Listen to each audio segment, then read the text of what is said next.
All right, welcome to Whiskey Friday on Blab. My name is Joe, and I've got my buddy Curtis. Oh, I'm just learning how to do co-host as well. So I think there's, if I go to you, I can add you as co-host. Look at that. So, yeah, that's a new button I just learned. And today I am drinking Redbreast, right? And we are going to drink some whiskey and have some fun. And as you can see behind me, I've got my other whiskey. I'm in my brand new office. We just launched last night, and we are having a good time. Now, who is this? Jamirez, you want to join us? Cool. Just remember, as Curtis and I like to say, don't be weird. Just show up, have some fun. Welcome to the show. And who's this? Who do we got? I love it. It's always it's exciting. Okay. So, Curtis, what are you drinking? Well, somebody's trying to get on here. Oh yeah, I'm still gonna finish this bottle off here. This is the Hepburn's Choice. One of your faves. Akatoshan 11-year. Oh yeah, I love it. So it says this person is trying to figure out how to get connected. I'll kick you out and you can try again. There we go. So welcome everybody on the show. Whiskey Friday is just really kind of a cool idea we came up with a while back. It's been on my mind for many, many years.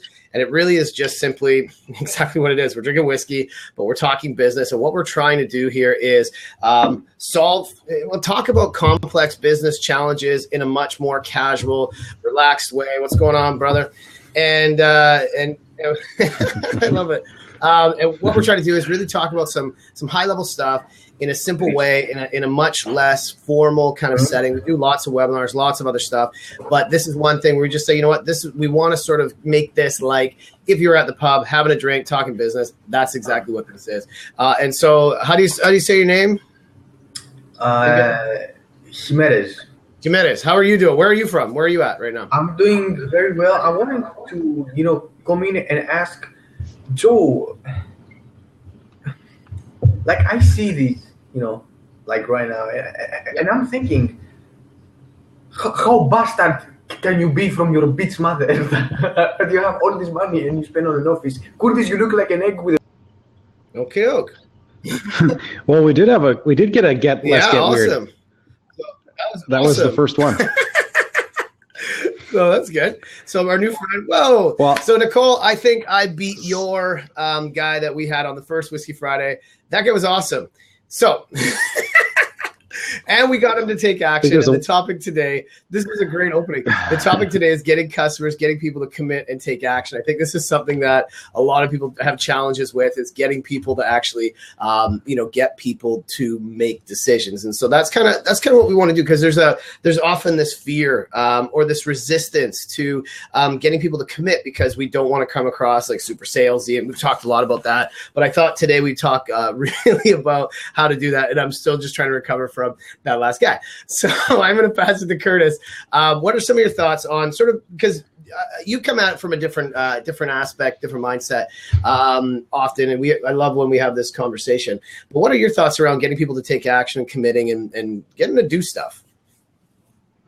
Yeah, that's an awesome question, because it is, you do your regular everyday kind of stuff where you love what you do and you're passionate about the things that you're trying to create. But sometimes you want to take people to the next level, and they might be along for the ride, and they're making things happen, but they're not just quite there to really get to taking the next step and just really get into it. I noticed that even in myself last little while, we were doing a little bit with the movement there and just getting the website going, and we had some pretty high level conversations, and we had the idea of what we wanted to make it happen, but it just was actually stepping off and actually getting the website done and really putting a lot of work into taking action and making it happen. That was it's a commitment, right? So I give a lot of people a lot of grace, to be able to come at things when they're ready. But I think that's the key that I'm trying to make here is that, when you're really allowing your clients to be able to be in the right space and honor where they're at, specifically when they're ready, there's kind of a perfect time, not just a right time. Yeah. That everything really falls together nicely, because the people that really want to get things done and really want to take action in the things that you're asking for them, those are the people that I love working with. Mm-hmm. So you're saying you'd rather find more people that just want to get shit done and like get to work and try and surround. So rather than trying to get everybody on side, you're trying to find more people that are more intrinsically inclined to do stuff. Is that kind of what you're saying? Yeah, and I mean, it's so hard to like drag horses to the water all the time. Like that's a lot of work. Yeah.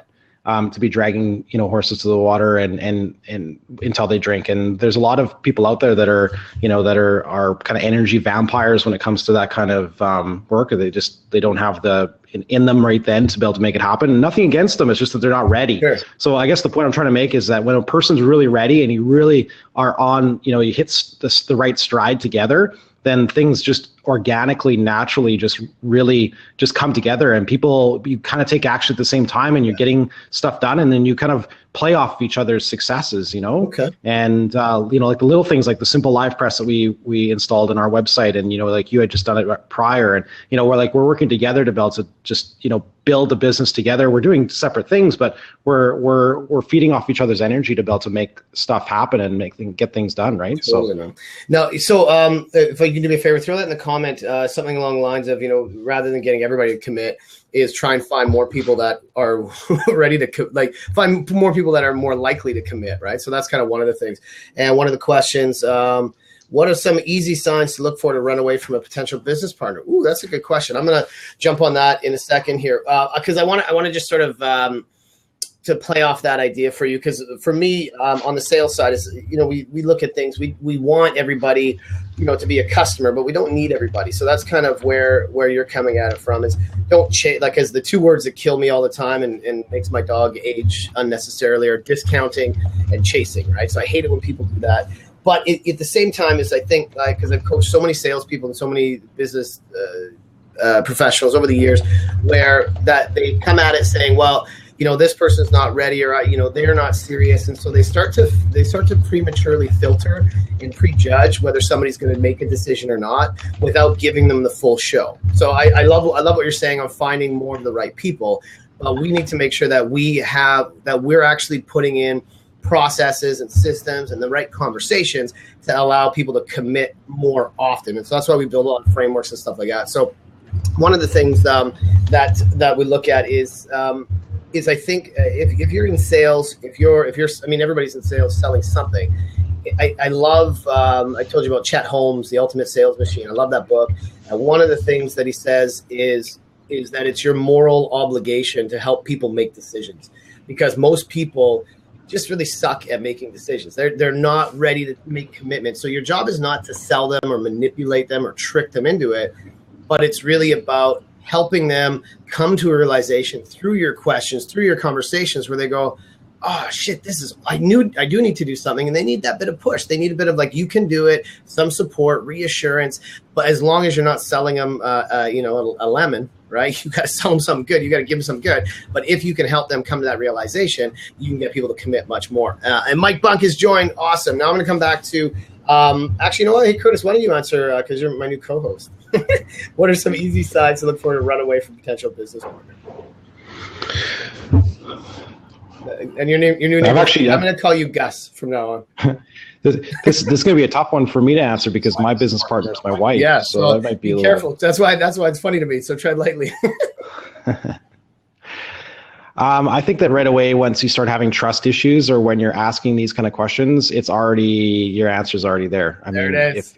If you're asking this question, I'm sure there's already something brewing, and if it's brewing and there's some trust issues, yeah, I don't know. You can't be married to somebody you don't trust, and you can't be in business with somebody you can't trust. Yeah. And I think trust, in a way too, it's not just about, like somebody stealing from you or whatever, but also people that are stealing your time and maybe not pulling the same amount of weight. Yeah. There's something about being able to pull each other up, when you're partners, to build, when you have down times and stuff like that, you're helping each other. But at the same time, you have to be able to have proper boundaries and honor yourself too, to be able to say that sometimes if people aren't pulling their weight, that life is just going to be too difficult, especially in business. Business is so tough as it is. You have to be around people that are just making you, letting you strive to be a better person and more successful. I don't know, from my perspective anyways. Yeah. Mike just made a comment that he's got some weird audio issues. Is anybody else having audio issues? It sounds okay on my end. Curtis, you said yours is okay. And if as long as we're okay, that's all that matters, I think, right? Anybody else has issues, let us know. We might switch some stuff up. But I think another one is Andy. Because this is also getting people to commit, take action, which is the topic here, and I can talk about that because I've had a number of business partners in different, not just business partners, but partners in projects and different activities. And Curtis and I sit on a board together. We have a bunch of people working on stuff together. I think the biggest issue that I've seen with partners and with people on projects and even coworkers is when they start right away wanting to know all of the details and whose responsibility, and they just get really lost in the muck of the stuff. Of course, you have to have stuff. You have to have joint accountabilities, responsibilities, and who's going to be doing what. All that has to be there. But I think what you want to look for is shared value, shared vision, that you guys both agree on the underlying principle of what you're trying to do. And so if you have a partner, you guys have to see the same vision so that when push comes to shove and, all these, all these different things that can happen, is that you both say, okay, well, what's the purpose? It's the same thing we talked about relationships in the past. And that's why I like that, Curtis and his wife are in business together, because when push comes to shove, the success of the relationship and the success of the business, success of your customers outweighs the individual bullshit that you're going to deal with a partner. Bunks, what's up, homeboy? Hey, how you doing? Good. Hey, Andy, just before Mike starts going on, you like that answer, Andy? Does that help you out? I thought it was pretty good. Anyways. Cool. Mike, what's going on, man? We're talking about getting people to commit, take action. And you've been moving and grooving this year with your customers and making stuff happen. What are some things that you're doing to really just get shit done? Oh, that's a good question. What am I doing? Well, I've been networking. I've been trying to actually, sometimes in the digital world, we tend to get behind Facebook groups, or we kind of don't necessarily talk to people, and I've been making more of an effort to get out and actually, one-on-one or two, one or more, and talk to people, and that has really helped to develop relationships, and from that we build trust, and they get to see work with a real live person, and that brings a lot of comfort. And I think that really helps. And one thing that we were talking about before in another blab is it's knowing who you want to work with, who you want to spend your time with. And I think when you can start to talk to people and have fun together, it makes it more personal. So I think that's one big thing that I've been doing, making more of an effort. Because I can also be a computer geek, and I can just sit back and be very comfortable sitting behind my computer and working away and sit there for hours and not have to really talk to anybody. And yeah, but who's gonna see how lean and jacked you are if you're behind your computer, right? You've been working on all your goods, man. Got to get out and show them off. Yeah, so that thing for me is that I've really making more of an effort to do, and actually it's funny because I once I get out and I do that, I really like it. So I have some big meetings that I'm doing next week with potential new clients, and it's kind of fun to get in there and sometimes I'm channeling the Big Joe. I've got him going through me. I'm actually talking the lingo. So it's that's what I'm doing. I love it, and I think throw it in the comments, because what we're using a new plugin. I know on my site and stuff, where all the comment, it gets posted as a blog post, and all the comments actually go into the comments. So I want to just pump up the SEO juice. So Mike is my SEO guy. Post in the comments on this one around that. I think the big thing you said there is you focus on relationships and building trust. When you have that trust, it's way easier to ask people to make a commitment, right? It is. So that's what you're saying. I mean, because that's one thing that I know that you're doing a lot of with your clients is just building those relationships and not fake. A lot of people say, oh, we're going to do relationship selling. Nah, that's dead. They say relationship selling is dead. It's not dead. You relationships is just the price that you have to pay to enter any game that you're in. But if you don't add value to relationship, like the relationship is something that you earn because how kick-ass you are at what you do. So I know that you come to the party with a ton of value, a ton of insight. And once they go, wow, this guy's great, they're willing to build that relationship with you. And once you have that relationship, you have trust, then you have permission to push people a little bit more. You can challenge them on stuff and you can say, nah, that's not quite how it goes. I think you should do this. When they trust you with their business, with their family, then you can say, okay, well, based on what you've been telling me, here's what's going on. I think you guys need to do this or not do this. And they're going to say, okay, that makes sense. But if you don't have that trust, you're basically just pitching, right? Yeah. And I actually have some clients, like I'm in Montreal, I'm based in Montreal, and clients here that they found me like probably 5 years ago, and on the net. And then, I've this one example, I've worked with them for quite a long time, and I've developed a really good relationship with them. And so from there, I got clients in Prague and other countries in Europe, and now I've developed really good relationships with them. And now I'm trying to move into Portugal, and so I have some contacts in Prague that are helping me in Portugal to get new business, and I'm not cold calling it. I'm actually doing it through this referral, and that's really working well. And then one of my clients from here in Montreal, she has a really good business relationship with this person in Ottawa, and then now I'm involved in that because of my relationship with her. So it's that, building that is really strong. It's networking and then also I've actually asked people for help. Like I've said, hey, look, I want to expand in this area. I need some contacts, and some of my clients have, because they were happy with my work, they've helped me. Yeah. And when are you taking to Portugal? Like Curtis, when are we going to Portugal? Curtis and I want to come to Portugal.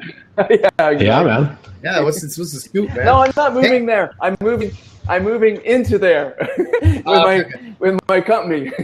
Yeah, okay. It's kind of like taking no reach country, You have to have you have a map of the world, and you go, okay, I'm there. Hey, Nathan, I'm gonna let you join, but your friend was on earlier, and we had to kick him out. Hey, Mike, you made a good point there, because a lot of people, they just don't think to ask. Like a lot of people think that, well, my clients love what I do. They're just going to they're going to spread the word. They're going to tell people about me. But the truth is, a lot of times clients, especially in the hair industry, they sometimes think that their hairstylist is too busy to take on new clients, or they don't want to insult you by saying that, so you do have to, it's important for hairstylists to ask their clients, can I please send me some referrals? Like I could use some more business. Like I would like to, just to take the pride out of it too, and be able to say, you know what, like I need your help. I want to work with other people like you that are really great to work with. And I really enjoyed working on your business with you. And if you know anybody else that's really cool business owners that I can work with, send them my way, because that'd be amazing. Yeah, I agree. Hey, Nathan. Hey, how's it going, guys? Nathan, what's going on, man? Hi, Nathan. Oh, not a lot. Well, actually, I'm pretty busy, but I saw your note on Facebook about Whiskey Friday. I thought, dang, I got to get in here. Got to get in there. Hey, say hello for a bit. Check it out. I'm going to move my camera around. The new digs, the new office, man. I saw your post, mate. Oh, so we got I got all the good shit, and then we got look at this guy. We got, man, then there's this guy, and then we've got, of course, all the whiskey. Oh man, we had a big kickoff event last night for the space. We had, what did you say, about 100 people here, Curtis? There was, well, I don't know if we should say this on the recorded thing because of the fire code. How many people are supposed to be in the space, but I think there was at least 100 people. Like it was packed. I'm really surprised. I it was massive last night. I can't believe that I walked by your office and I'm like, oh, this is a nice office. And I'm like, oh, Joe's office. Sure, look at all the whiskey in there. And so I'm like, okay, I'll help myself. And just like, thanks, Joe. It was funny. We had I got here late. I found a last minute chair, and I ended up finding like the exact same whiskey glasses that I already had. So I bought another 6 of them. So it's great. I was just looking for backup glasses. But, and I guess because I was late and there was already like all these people in the building and my office was locked. And so everybody was like looking in at the whiskey. Like, how do we get in there? And nobody has a key to my office. And so when I finally showed up, I opened it up and it was like people coming in. Hey, so like, what's going on in here? What's happening? What's the deal? And then it just started to flow. So it's good. Nathan, then it became like the VIP lounge because everybody's sitting around drinking scotch. Everybody's walking by like, oh, that looks like a comfortable spot. Totally. And I just showed Curtis my new table for like my guests, and then check this out. Ooh, Oh, now like You know- that. brand new. He knows I love bar height. Right, it goes bar height. And we're like, hey, what's going on? Let's have a drink. It's perfect. Look at this. Nathan, I'm kind of disappointed actually. I thought that you're gonna have a new wall do. Decoration I do. up behind you. I was waiting to see what the new one was. You're looking at it. This is good. Is it yourself? you. Is it your shadow? There may be a little bit of shadow back there, but I'm sitting in front of a studio wall which I put together. Oh, really? Yes. So this is a good topic for what we're talking about today because you had one of your clients tell you that you needed to take something to the next level. I did. And within a week you took action. Yeah, tell us about that. We want to hear. Oh, well, it was quite a journey because keeping it, on the cheap. But bottom line is I wanted to create a white studio backdrop, and I looked online after I made a few boo-boos on trying to do it. And I found some great YouTube videos. And basically what you're looking at, I'll hold up my laptop so you can see what I did. It's pretty bogus in some ways. See all the nails at the top? Oh, yeah. And see as I pan around, see how look the at thing you. has been nailed. It's literally, from what I discovered, the easiest way to do this is to get a white bed sheet and put it on a frame. But since I didn't want to buy a frame, I just bought some concrete nails because that's a concrete wall, and I nailed it to the wall. And based on several things I read on YouTube, and much to my amazement, it works just great. Yeah, looks good. It's very simple. Nathan, you nailed it. Literally. Good job, brother. Yes. I thought Joe would definitely have beaten me to that Oh one. my But god. Portrait. I like this Andy. uptake. Andy's crushing it on his comments. Well, the Fortunately- problem with Joe is that he drinks too much liquor and he gets himself hammered. You know. How is that a problem? You're missing the nailed hammer thing. Oh, Joe, you walked right into that one. Okay, Nailed thank God for Nailed whiskey. Couldn't resist, man. Couldn't resist. Cheers. Yeah, no, I just, you know what? Mike Bunks has come back in. So let's get back on point here, guys. You're taking me off track. Talking about getting people to take action, to make commitment. Like I said, is one of the things that I mentioned at the beginning here is that people have a hard time making, taking action and making commitments. And so I think that it's our job, come back to sales, right? So, Sure. because that's what I talk about. So sales is I always imagine that, people just need my help, right? If I know that they're in this position and they could be in a better position, my job is to help them see it. And so when I do a lot of my trainings, and you guys can throw your ideas at this as well. I really talk about when you're first talking to a potential customer, especially on more of the complex type stuff, is you need to understand their current reality and their future reality, where their goals are, where they're trying to go, and understand that there's a change that has to happen. And we have to really understand their story, like their real story. And we have to be able to figure out, what is that process? What does that look like? Is there something that we know that they could do to go from here to here? And if so, do we also get them to see that we're the right person to help them make that change with our product, with our service, whatever it is? And until we actually have that story down pat, until we actually go, I get it, we're not really able to help them. Right. And we're not really able to help them create that change. And so too often what I see happening all the time is that people sort of rush to try and solve their customer problems. They try and rush and say, this is what you need to do. And so that becomes that sort of pushy way of saying, you just buy my thing, buy the product, just do it. And that becomes really salesy. And that's what a lot of people associate selling with, is this pushy, manipulative tactic. Whereas the way I look at it, with the way we do a lot of training, is just say, really step back and have a good good conversation about where they are, where they want to go, until you get it in your mind that, you know what, I can see them making that change. I can see how they're going to make that change. And you help them come to their own realization.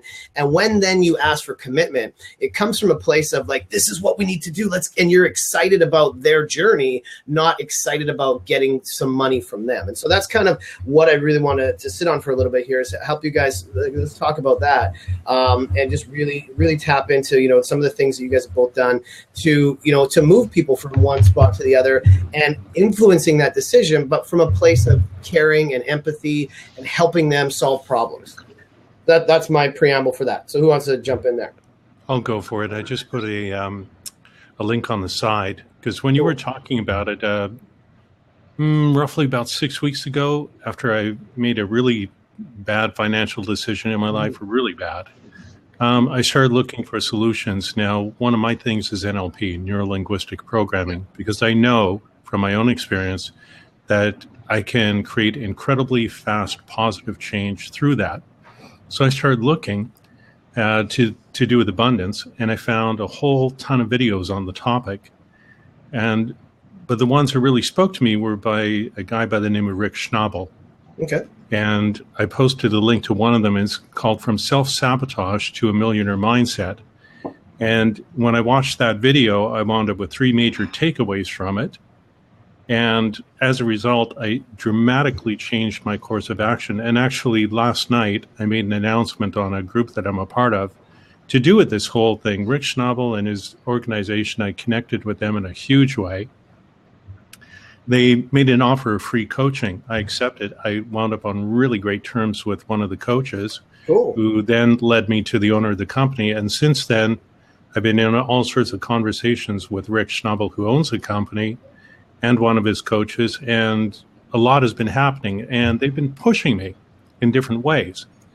And as a result of one of those ways, I launched an interview series last night, which I posted on this group, and I've sent out requests to business people that I know and others who I don't know so well to interview for this series, because the idea is giving value, blah, blah, blah. But it all came out of this thing, and it all came out of watching this video and several things that I did. Like, one of the things that is probably holding your clients back in a major way is, well, actually a couple of things.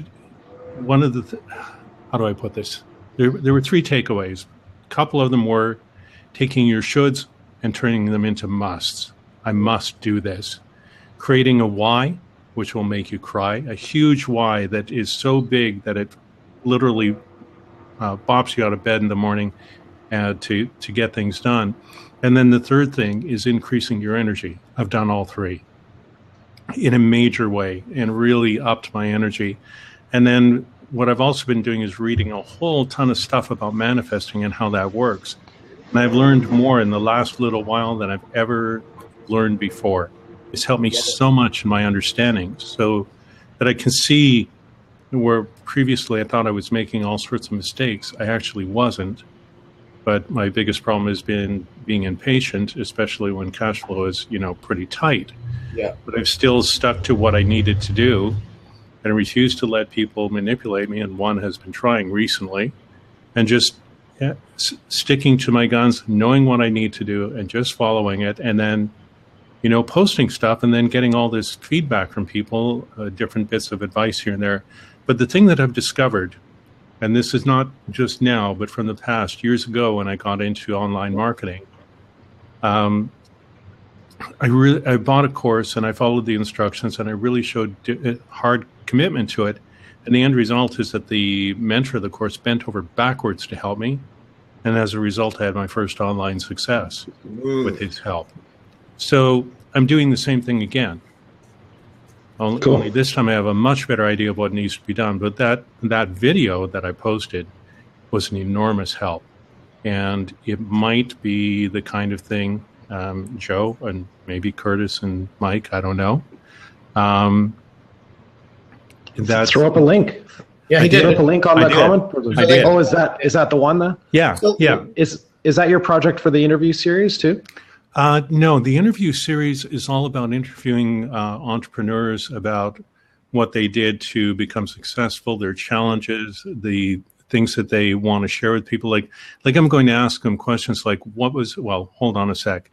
One of my colleagues, I learned about interviewing from him, and I'm asking him, what was your number one aha moment as you were building Mixergy that allowed you to move forward?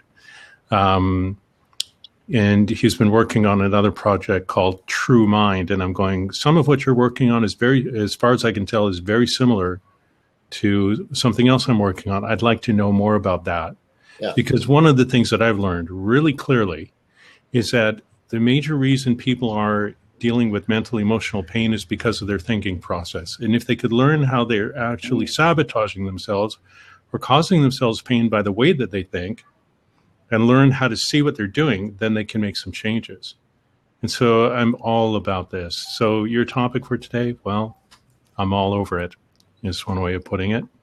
And I like what you said here in the side, like when you make commitments, people will rally around you, are more likely to help. Yeah. And So this is So that's why, because there's two sides of this, and I do like where you took that part, because part of this is that we're thinking about what do we want from people? How do we get people to take action? How do we get people to make commitments?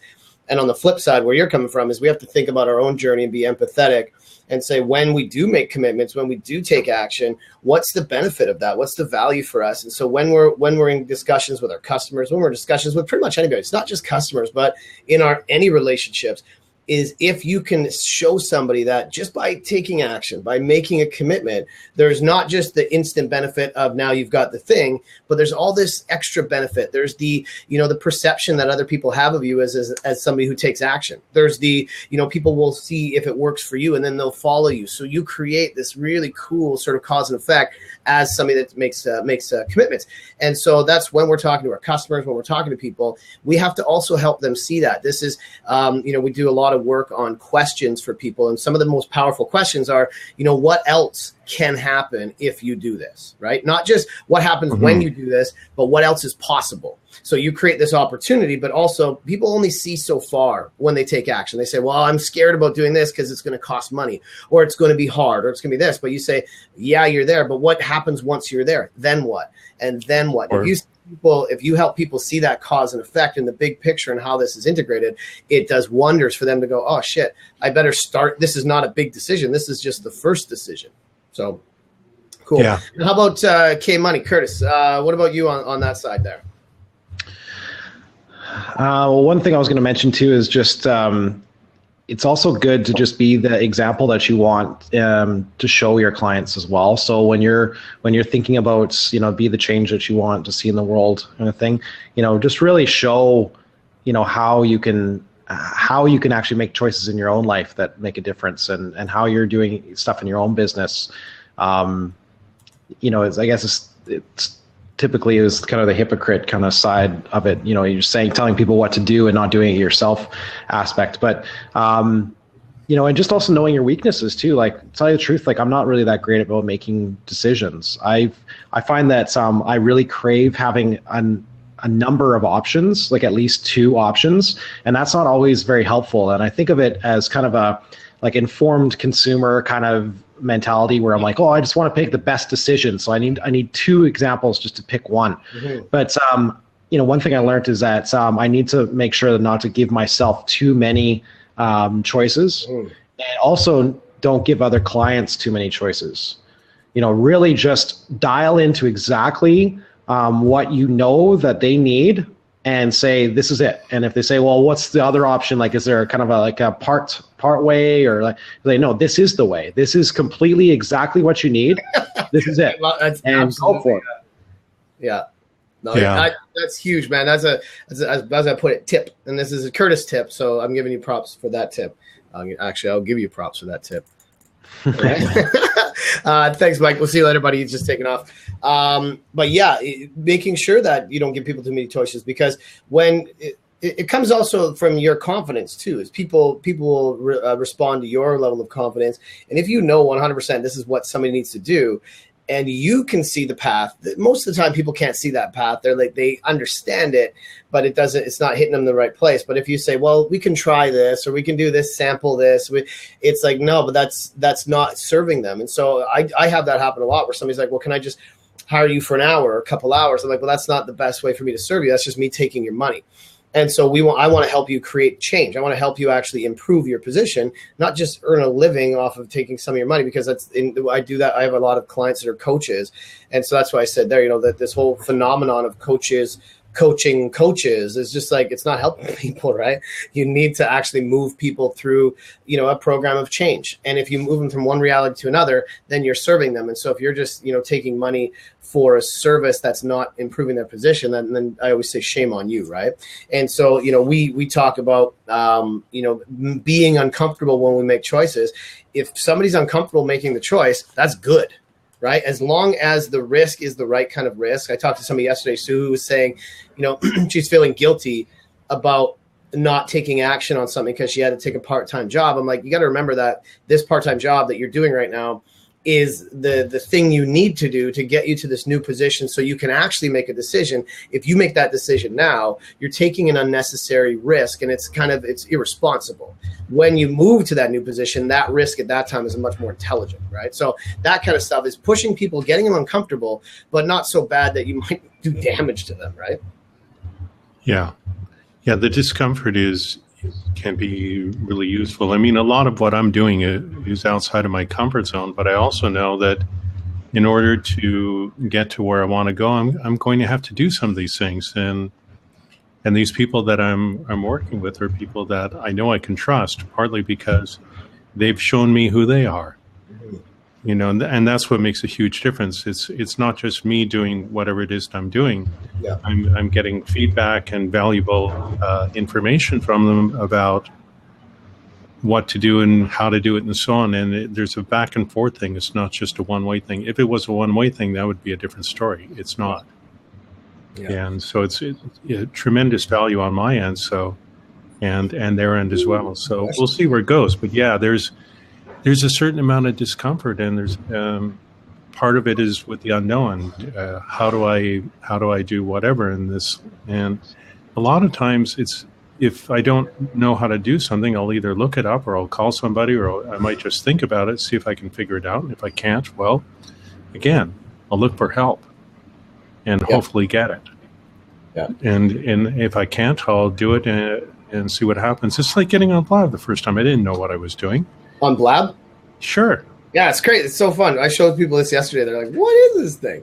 I mean, there's one thing I still need to learn how to do, because I'm going to start doing interviews on Blab next week. It's fun. And the one thing I need to do is how to have the open seat, but I want to put a link to my interview series in the Blab and then have it come up in the open seat. And I don't know how to do that. Well, Nathan, you and I can talk offline. I've got a bunch of resources and stuff on this. I'd like that. I want to jump. My man Andy has been awesome about bye, Nicole. She's taking off. Andy's been awesome at throwing questions at us. I love that part of this. Somebody's asked me about how do we get people engaged. I just love throw questions, man. This is exactly what we're looking at. And Andy's question is, what are some ways to dig yourself out of the hole if a customer becomes agitated? Now, I've got somebody who looks like LeMay is coming on. LeMay, don't be weird. And here you are. Welcome to the show. We had a good weirdo. Don't be weird. Yeah, that's why I always say, don't be weird. Hello. Hello, how are you? How are you? I am fine. And you? I'm good. So do you have any questions and advice on getting people to take action? No. No? Okay, well you gotta there we go. You're go. Wonderful. So I'm gonna sorry to kick you off, but you gotta come on, you gotta bring the thunder on this show. Curtis, I'm gonna throw that question. I take it this has happened before, eh? Yeah, that's fine. So Curtis, even in this Blab. Yeah, we this is not our first rodeo. What are some ways to dig yourself out of the hole if a customer becomes agitated? This is, you guys are in major service space, and you make a lot of customers angry too. So why don't you answer that question, and I'll throw my 2 cents out of that after. And LeMay, nothing personal to LeMay. You just got to come on and just got to bring some good stuff. There you go. Yeah, but keep watching and learning from all of this, right? Because it is a learning curve for everybody, and so it's cool that people are taking, some to being comfortable, but just coming and trying something new, and that's great. But yeah, I guess first off, luckily we don't make a lot of people unhappy. But when it comes to hair, I mean, if you are going to make somebody unhappy, and especially a woman, the last thing you want to mess with is their hair. So it gets emotional. It's not just a regular kind of thing. The first thing I'd say is don't consider it a hole that you're in. Yes. Consider it a massive opportunity to really entrench and earn a really valuable client. First off, so many people are so afraid of like negative comments or people, bringing a negative aspect to business. I celebrate that because if I can get a client that actually is willing to take the step to tell me that they didn't have a good experience or, they weren't happy with some aspect of their service, that gives us a massive opportunity now to really shine and show them not only are we professionals and we take her comments extremely seriously and that we're going to solve it, but also that, we know that they're going to have open communication with us constantly throughout the whole process. So the worst is when you have a client that doesn't say anything to you but never comes back. Yeah. Or badmouths you in the marketplace without ever giving you an opportunity to explain your side of it. If you are running a professional service, there should be nothing that happens that you can't explain or talk about or apologize for, at least. You're a professional. You know that things are going to go wrong. You've anticipated those. That's why you're in a leadership position. And that's why people trust you in order to be able to make that happen. So I guess if that answers the question, get clients that are agitated and are actually telling you that they're agitated.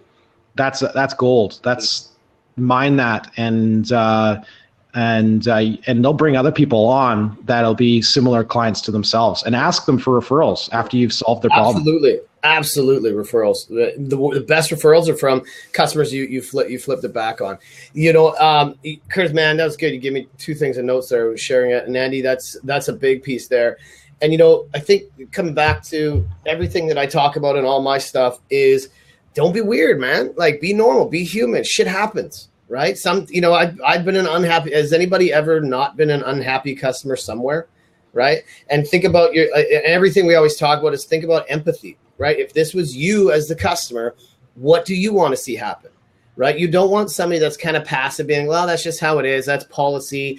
That's procedure. I'm sorry that happened to you. And you're just kind of ineffectual, uncaring, unsympathetic. You want to be like, I'm really sorry that happened. That shouldn't have happened. I'm sorry you're upset. If they're unreasonable, there's nothing you can do. But if they're reasonably upset, they're agitated, just say, okay, let's talk about it. Stuff happens. How can I help you? Let's fix it. Right? Do something for them to fix it, then do something a little bit above and beyond to just show them that you do really value their business. That's it. And if they're still not happy, who cares? What's the worst that's going to happen?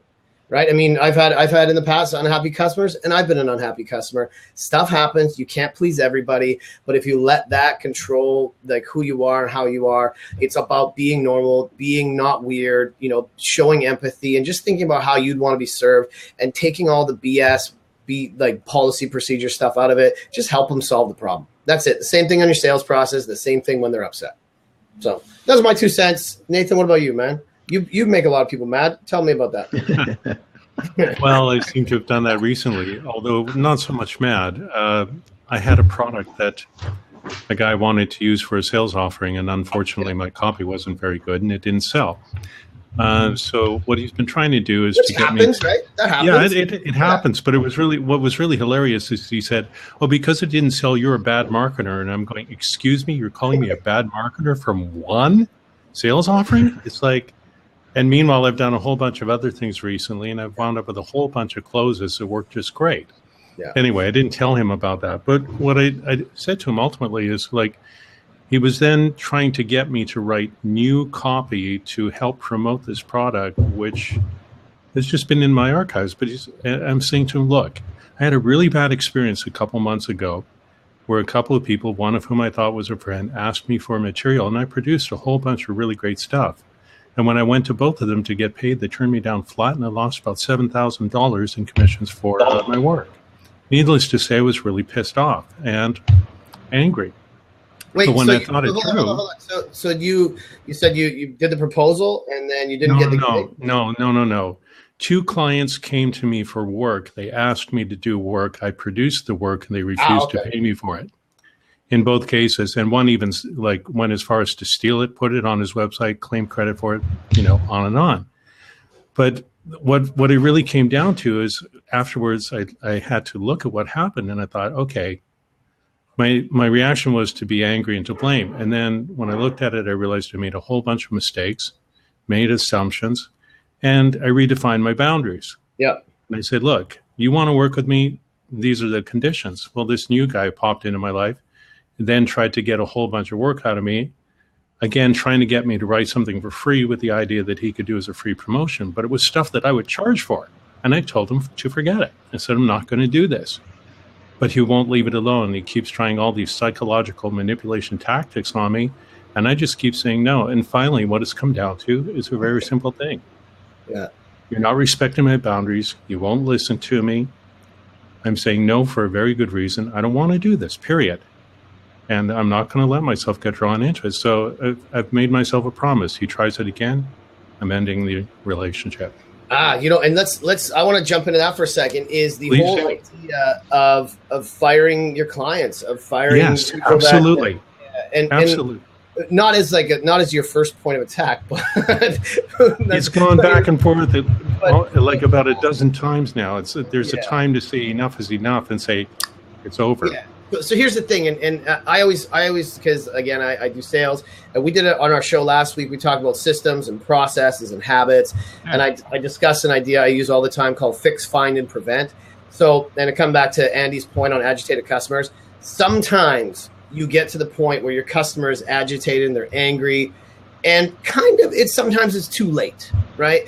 And so you can't bring them back. You can't get them re-engaged. You can't sell them more stuff. And that's normal. What you need to do is take that opportunity and say, what could I have done differently? How do I then bring this into my process? I've got a couple people that I know. They're like, oh, I always have customers that are upset about this. I'm like, well, are you fixing that? They're like, no, well, that's just how we do it. I'm like, well, maybe you need to redefine your business. And like you said, reset those boundaries, redefine that. But not so much for the current customers that you have, but some of the newer ones, right? So we've been reworking all of our processes and procedures, and we're bringing in things into the sales conversation, into that first point of contact conversation earlier, because there's challenges that were happening a month, 6 months into contracts that we could have prevented by having a better conversation early on. Bingo. And so if you have customer challenges, you try and fix them, you try and be honest, you try and be empathetic like we're talking about, but at the same time, you got to write down, why is that happening?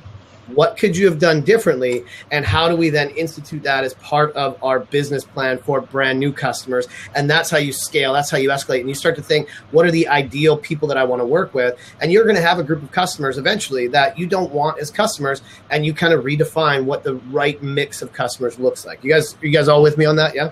Absolutely. That's exactly what I'm talking about. You've restated it in a similar but different way. Yeah, because what happened is I was reading a post earlier today, which one of my colleagues put up about values.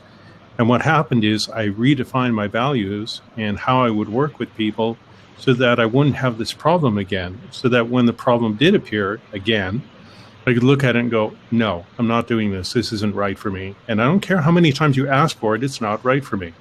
And I'll keep saying no. And if you don't stop asking me, then it's time for me to say goodbye, find somebody else. Doesn't matter how much you want it. Doesn't matter how much you think it's important. It's going to cost me dearly if I say yes, which is why I'm saying no. And I learned from the past. I'm not going to let it happen again. Well, and your clients are ambassadors to your service or to your product after you service them as well. So it's really important, I think, to like you said, have your boundaries and to be able to know what action you want them to take. I think it's also important to hold them responsible for taking action. Especially when you engage with them from the beginning of their services. I think it's really important to be very, very clear from the start what your expectations from them are as you know, because it's a team approach. It's not just you providing a service and that's it. And this is it's big in the hair industry too, because they'll say, oh, well, we're so happy that you're my client. Just come in and try to get you in. I really like, you know, clients in my seat. It's better than having an empty chair. They consult with them. They get excited about, they want to get in there and do their hair, but they never really do a full, we teach our stylists to do a full consultation in order to say, okay, for working with me, this is the requirements. Is that, you know, we've got, you know, this is our policy about, you know, coming to your appointments and you know, no showing and stuff like that. But also once we've done this as a plan, then, you know, you're going to need this type of shampoo or conditioner to support the color. You're going to need these kind of products in order to style it, to be able to make that happen. Beautiful. And then that way, when they're walking, you know, ambassadors of their product or your service, you know, they're walking around and somebody says, oh, you know, nice hair, they can say, well, yeah, it's because it's from my stylist at Design House Salon. They're awesome. Here's a card. You know, they've asked me to refer some good people, and here's their cards. The worst is having somebody out there that has terrible hair because they're not styling it properly, because they promised that they were going to style their hair after you're cutting it and saying it's going to be a lot of maintenance. You know, you have to do this. And then people walk around like, oh my God, who does your hair? And you're like, well, it's, you know, Design House, and like, oh, you know, it's just a totally different interaction. Plus, you know, if somebody's doing a color, same kind of thing. It's, you know, their roots will grow out at a certain period of time, and they're walking around with roots on, and like, well, who does your hair? And it'd be like, well, they leave that kind of roots on your hair. Like, doesn't your stylist take care of you? So it's similar in all different industries, you know, like really define very well what kind of action you're asking them to take, and then hold them responsible throughout that process to take that action. And if they don't, then you have to fire them. It gets to a point where you're just, you know what, you're not a good ambassador for my service, my product. Yeah. The team relationship is not being honored here on both ends. And so it's time for us to do something different. Totally. And Curtis, I know that you're speaking the truth, because I can't even see your roots. I got rid of them this morning. Roots, eh? You look good. You look good. What's the expression? You're rootless? He's rootless. He's rootless in business. Or is that rootless? I think you're just, my roots are growing down instead of up. You know, you're all roots. You're all base, right? But man, you nailed that one, and it's about that initial conversation. I've done that a number of times, and coming back to that point we were just talking about, is I have clients when we do coaching stuff. We get a couple months in, and you know, I realize that, you know, I'm just saying stuff on these calls and they're just kind of going through it, but they're not taking action. And then I have to try and get them re-engaged and excited and say, well, do this and do that. And they're just like, well, it's not quite working for me. And then we end up sort of not being able to help, you know, they're not getting the value and I'm not helping them move forward. And so I realized that was a challenge. And so I started to bring all of that conversation into the first call. Is like what you're talking about with your stylist, with Nathan, what you're talking about is to say, you know, if we're going to do this business, if I'm going to be willing to accept your money, and if you're going to be willing to become a customer, and we're equal partners in this, it's not, you don't own me because you gave the money, but we're partners in this. Here's what I'm going to do. Here's what you're going to do. And so I start to tell my clients all the time. I was like, it's not what we do. If we do it, like say we do an hour a week, it's not what we do on that hour. It says 6 days and 23 hours in between that you're doing stuff that matters. And if you're not willing to do that, I won't bring you on, because I can't help you make changes on my own. It's like it's a relationship. Yeah. And as stylists, if your clients aren't, you know, feeding back to you and saying, here's what I'm willing to do, and I'm not going to take care of my hair and I'm going to do this, then you say, well, you're probably not a good fit for us. And Nathan, with your clients, same thing. If they're not willing to do their part in any business, product or service, don't bring them on. They're just, and they end up taking most of your time anyways. The ones that don't commit, waste your time. Find more people that will be awesome. The problem with this, it was on a number of levels. It didn't have to do with commitment so much on his part. He was wanting me to do something to do with a business model that I no longer want to do. It's something that I very much want to move away from, and I made the decision to do that long ago. It's just that my product was sitting on his server, which has to do with a site for teaching courses, and he had a client come to him asking to use a product in a promotion. Fine, no problem.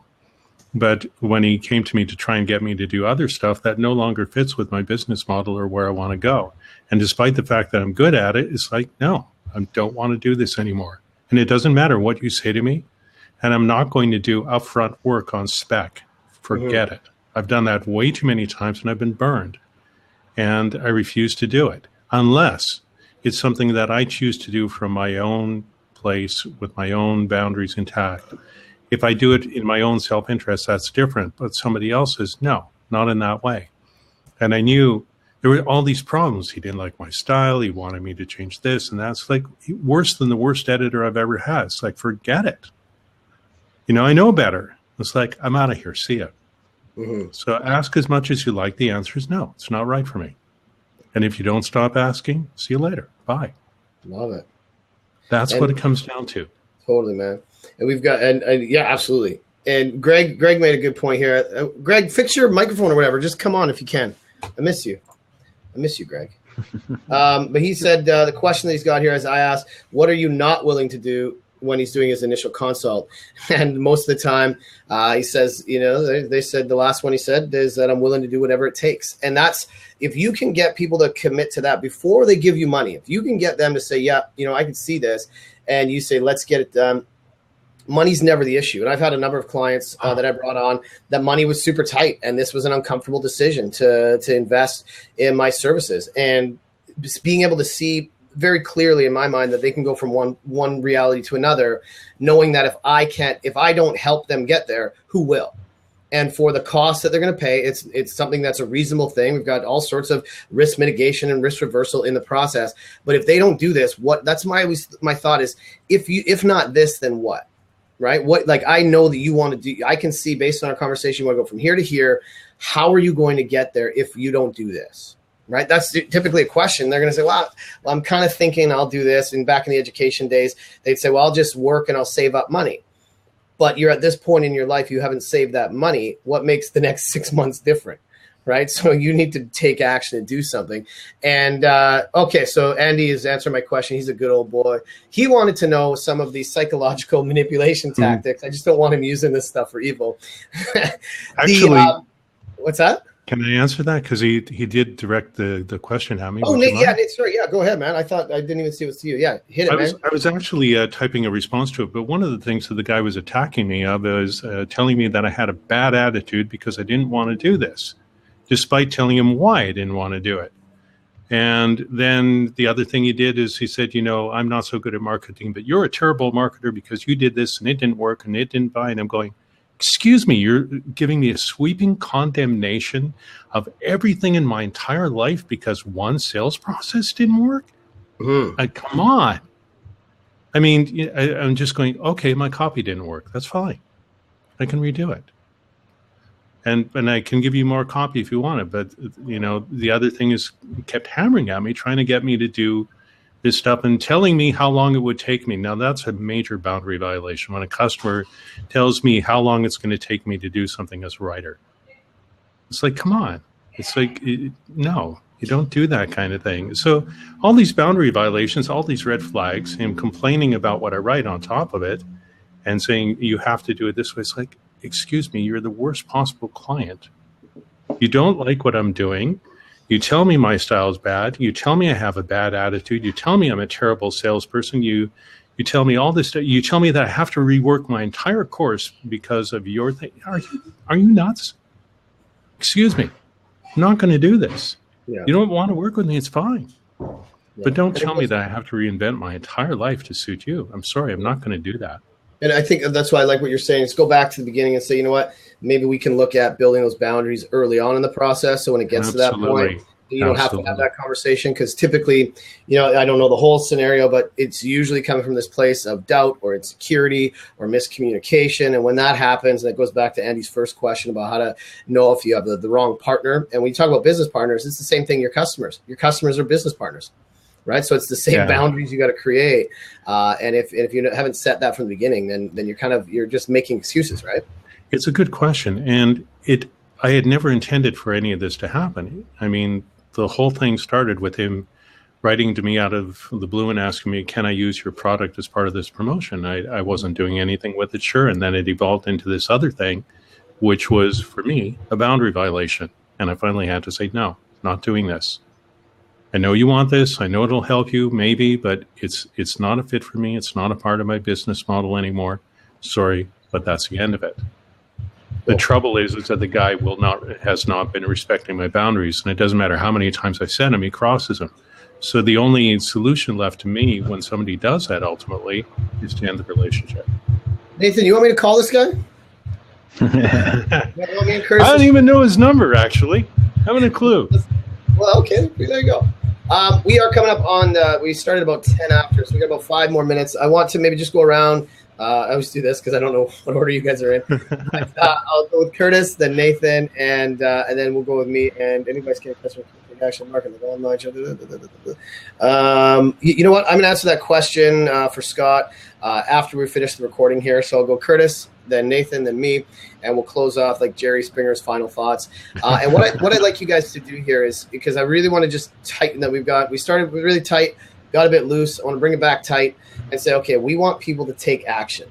What is like the one thing or like if you have a 3-step process, just the one thing that you do every time that you say, when I need somebody to take action, I know when I do this thing, this helps them move towards a decision. Curtis, Nathan, then me. So Nathan, you got a few moments.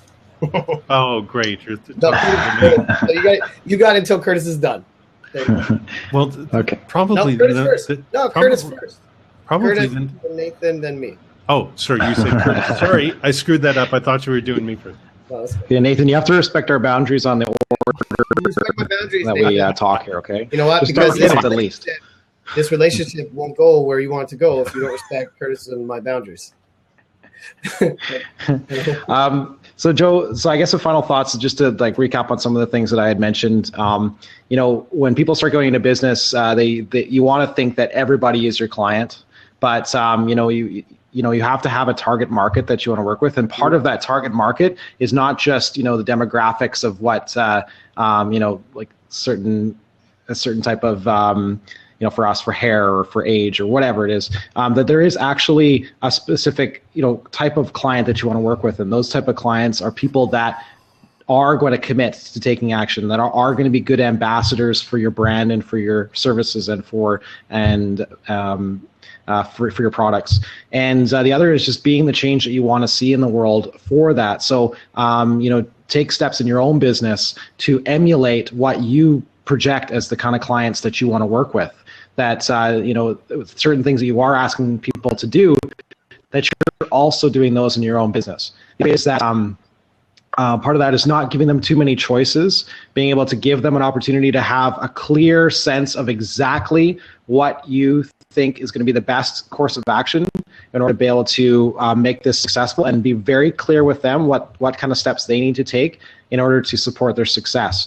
And then in that process, hold them responsible. And if you can't hold them responsible through that process of taking action and committing and to what they committed to originally, then you're going to have to fire them. And so it's a tough process, but that's why we're professionals, and that's why we do what we do, and we get the results that we're looking for. And the people along for the ride are just are going to be co-invested in each other's success. So. Yeah, absolutely. And Andy says to you, man, the struggle is real. Yeah. Cool. Thanks, Curtis. That was bang on, man. I was going to type notes. Hey, can you do me a favor? Actually, after you say your thing, type in the notes what just sort of summarize that key point there, and then I'll sure. So that it's not me just typing. Nathan, I'm ready for you, man. Here we go. Hit us. Sure. What I really like is what Curtis said about being the change you want to see in the world. And what's happened is, like I said, with that video I posted earlier, one of the major I made was to decide outside of deciding what I wanted to do, but was to raise my energy. Mm-hmm. And by raising my energy and really going out there and doing things, even when they were really uncomfortable, I've started to attract fans, which is what I wanted. And so I'm basically being the change that I want to see in the world. And the purpose is just getting out there as much as I can and being in front of people as much as I can and just saying, hey, this is what I'm doing. Do you want to join me on it? Or even better, people looking at what's happening saying, I like what you're doing, man. How can I join you? That's even better. Yeah. So that's it. Yeah. So, and just so before he starts to speak, I love that point. I wrote that down. Raise your energy, and just everybody be prepared for the sexiest voice on Blab, Greg Shepherd. Well, Greg and Nathan, these two guys are like, I can just listen to you guys. I'm going to actually record this, and I'm going to get you guys to make lullabies for me to put me to sleep. You guys are just Greg, my man, what's going on, homeboy? Talking trash. Look at this. Honestly, I mean, to me, this is high quality. This is high quality conversation. It really is. And I'll just tell you, I love me some Canadians. I'm here to tell you right now, I love me some Canadians. I do. Hey, love you too, Greg. Oh, baby. Yeah, to see you, love brother. you too, man. It's funny. Nate and I were we bumped into each other a week or so ago, and I'm paraphrasing. Really? He said, "Hey, what's up with Joe?" And I said, "Well, I just checked about a couple minutes ago. I think he's on next week, but don't quote me." So we were, bouncing that off, and I noticed you came on earlier, so that's a good thing. My comment is simply this: I live down here in what we call the lower 48, which is same part of the same landmass. So if you're in Canada, we're in the same neck of the woods. We're neighbors, man. We're neighbors. If you want to make six figures in the United States, six figures means $100,000 or more a year. If you can do that, you're in the top 2 to 3% of wage earners in the country.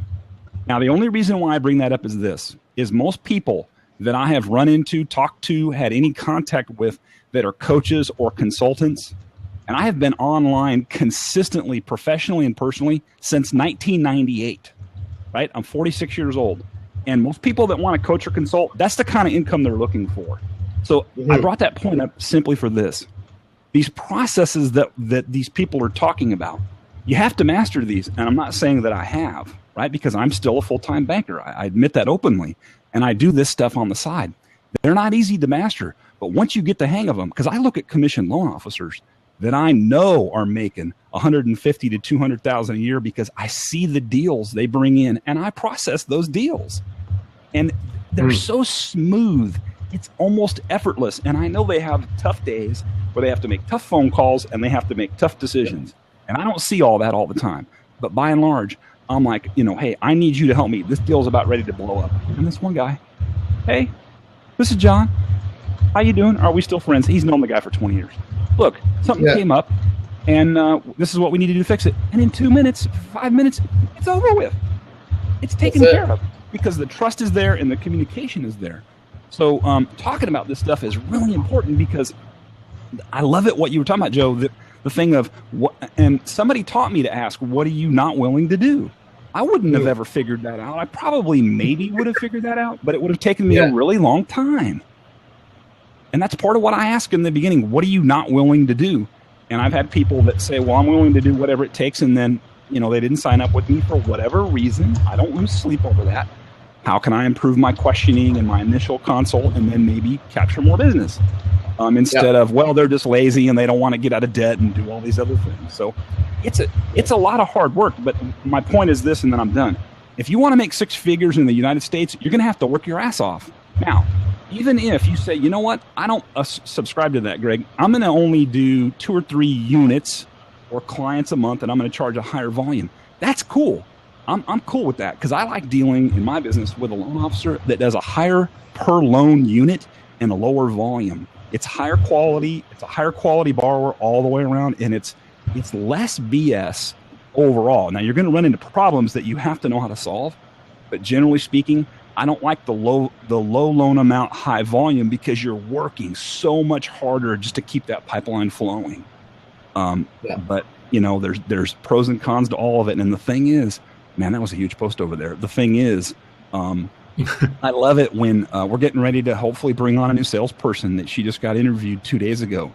And I asked my general manager, I said, what's your first impression? He said, I think she's too perfect.